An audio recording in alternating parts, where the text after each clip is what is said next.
नमस्कार। आज हम लोग पढ़ने वाले हैं मांझी परगना शासन व्यवस्था। तो ये हमारे जेपीएससी के सिलेबस में बहुत ज़्यादा इम्पोर्टेंट है। इससे पहले हम मुंडा शासन व्यवस्था के बारे में पढ़ चुके हैं, आप लोग जाके वीडियो में देख सकते हैं। तो हम लोग ये जानते हैं मांझी शासन व्यवस्था वो कौन सी जनजाति की है। तो ये संथाल जनजाति की शासन व्यवस्था का नाम है। संथाल जनजाति की शासन व्यवस्था का नाम मांझी शासन व्यवस्था है। तो ये जानते हैं कि संथाल जनजाति में कौन कौन से महत्वपूर्ण पद है जो एग्जाम में पूछे जाते हैं। तो सबसे पहले आएगा मांझी। मांझी जो है वो संथाल जनजाति में ग्रामीण प्रधान होता है। ग्रामीण प्रधान यानी जो कार्य अन्य शासन व्यवस्थाओं में ग्रामीण प्रधान का है वही कार्य मांझी का भी है। तो मांझी क्या कार्य करता है वो जानते हैं। मांझी जो है वो विवादों का निपटारा करता है। विवादों का निपटारा करता है। विवाद बहुत तरह के होते हैं, जैसे कि विवाद, विवाह संबंधित विवाद, जमीन संबंधित विवाद, जमीन के संबंधित विवाद, सारे विवाद जो एक ग्राम में आते हैं, लोगों से जुड़े हुए जो विवाद होते हैं वो सारे विवाद। सिर्फ जघन्य अपराध नहीं आते हैं मांझी के पास, क्योंकि उनके लिए अलग होता है। तो इसमें विवाद, लगान से संबंधित मामले, जमीन से संबंधित मामले, वो सारे का निपटारा मांझी करता है। तो ये ग्राम का प्रधान होता है मांझी, ये ध्यान रखेंगे। संथाल जनजाति में यह सबसे महत्वपूर्ण है, संथाल जनजाति में। और मांझी परगना शासन व्यवस्था नाम है इसका। और संथाल ट्राइब जो झारखंड की सबसे बड़ी ट्राइब्स है जनसंख्या में, ये याद रखना है आपको। आगे बढ़ते हैं। आगे है कौन सा महत्वपूर्ण।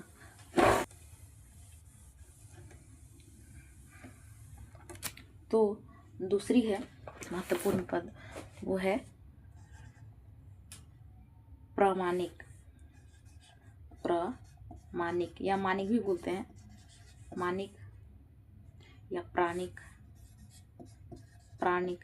तो ये क्या होता है, ये उप प्रधान है। उप प्रधान यानी कि मांझी अगर ना रहे तो उसकी अनुपस्थिति में, तो वो एब्सेंट है मांझी, तो मांझी जब नहीं रहेगा तो मांझी के सारे कार्य प्राणिक करेगा। ठीक है, मांझी के सारे कार्य प्राणिक करेगा, ये ध्यान में रखना है। ये उप प्रधान है, ग्रामीण उप प्रधान। नेक्स्ट है जोग मांझी। जोग मांझी, तो जोग मांझी का क्या कार्य होता है संथाल जनजाति में, मांझी शासन परगना में। तो जोग मांझी जन्म,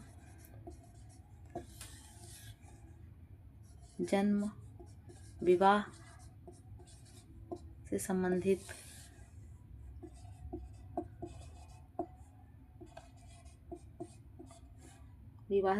सारे कार्यों को जोग मांझी देखता है, ये हम लोग ध्यान रखेंगे। जोग मांझी जो है ये भी हेल्पर है, जोग मांझी ये भी हेल्पर है किसका, मांझी का। मांझी को प्राणिक तो है, वो नहीं रहने पर कार्य करता है, बाकी ऑल डे जोग मांझी उसका हेल्प करता है। ठीक है, आगे का एक पद है संथाल जनजाति में, वो है भगदू प्रजा। तो ये क्या होता है भगदू प्रजा, उसको जानते हैं कि क्या होता है। भगदू प्रजा जो है ये गांव, जैसे गांव होता है तो गांव के वरिष्ठ लोगों का एक समूह होता है, वरिष्ठ लोगों का एक समूह। तो इसका कार्य क्या है, इसका कार्य है मांझी को सलाह देने का कार्य है, या कोई निर्णय हो रहा है उसमें वरिष्ठ लोगों का एक समूह होता है जो सलाह का कार्य देने का कार्य करता है। क्योंकि वरिष्ठ लोगों के पास बहुत सारी ऐसी बातें होती हैं जो उनको हेल्प करती हैं निर्णय लेने में। मांझी शासन व्यवस्था में जो निर्णय लेने का कार्य में सहायता करते हैं मांझी के, वरिष्ठ लोगों का जो सुझाव होता है उस पर ही मांझी सुन के कार्य करते हैं। गुणायत। तो गुणायत का क्या कार्य होता है? गुणायत का कार्य होता है मांझी का सचिव होता है ये हर चीज़ मांझी के इर्द गिर्द घूमती है। मांझी का ये सचिव होता है, मांझी का सचिव। यानी क्या कार्य होगा इसका? मांझी का सचिव यानी संदेश वाहक का कार्य करता है, संदेश वाहक का कार्य करता है। कौन कार्य करता है? आपका गुणायत। गुणायत का कार्य है संदेश को यहाँ से वहाँ तक पहुँचाना। ये सचिव भी होता है। अब मतलब कि मांझी अगर आदेश देता है कि इस डेट को ये समय में बैठक होगी या कोई भी विवाद का निपटारा करना है, तो कौन कौन से व्यक्ति वहाँ मौजूद होंगे, किसको आना है, किस समय होगा, समय स्थान, स्थान तो पता ही होता है, टाइम किस दिन में होगा, ये सारा खबर गुणायत बाकी लोगों को देता है। ग्रामीण के लोगों को ये सूचना मिलती है। आगे एक मांझी शासन व्यवस्था में एक महत्वपूर्ण आएगा, वो है परगनित। तो परगनित को समझते हैं कि परगनित होता क्या है। परगनित, तो परगनित क्या होता है?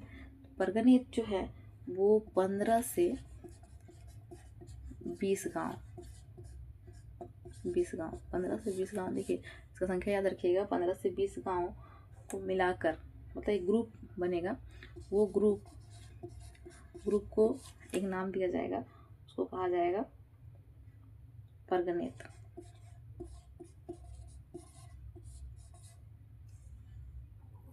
मतलब ये देखिए परगना संथाल परगना है, परगनित यानी 20 से 15 गांव का एक समूह, इसको बोलेंगे परगनित। परगना से ही मिलके बना हुआ है परगनित।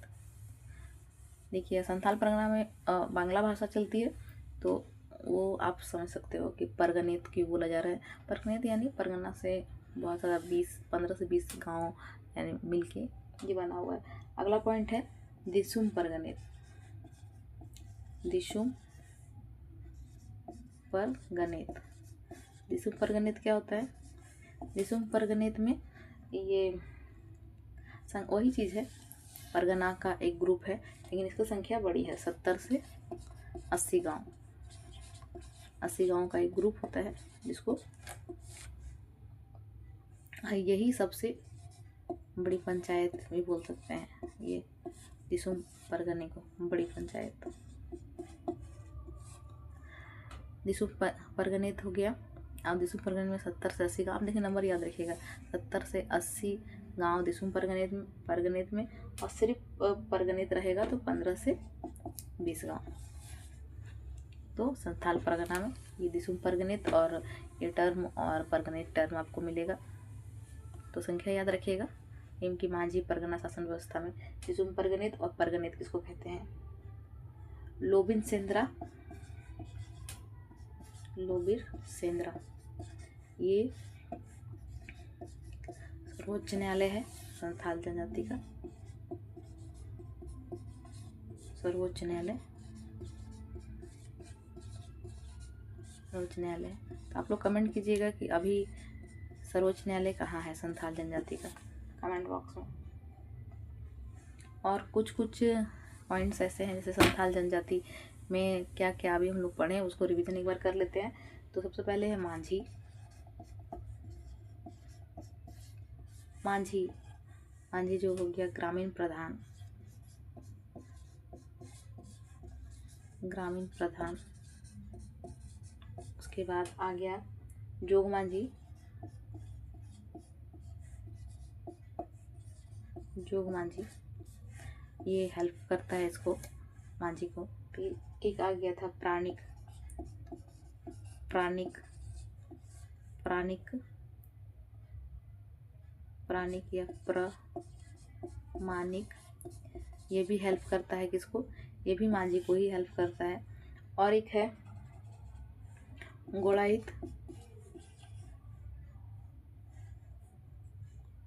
गुणायत गुणायत भी हेल्प करता है किसको? ये भी मांझी को हेल्प करता है। यानी सारे के सारे लोग मांझी को हेल्प करते हैं। और ये हमारी मांझी परगना शासन व्यवस्था के महत्वपूर्ण बिंदु हैं। आपके जेपीएससी के एग्ज़ाम में ये आने वाले सीधे एग्ज़ाम में सवाल आते हैं। तो ऐसे ही वीडियो के लिए हमारे चैनल को लाइक सब्सक्राइब कीजिए। अगला सीरीज जल्दी आएगा। धन्यवाद।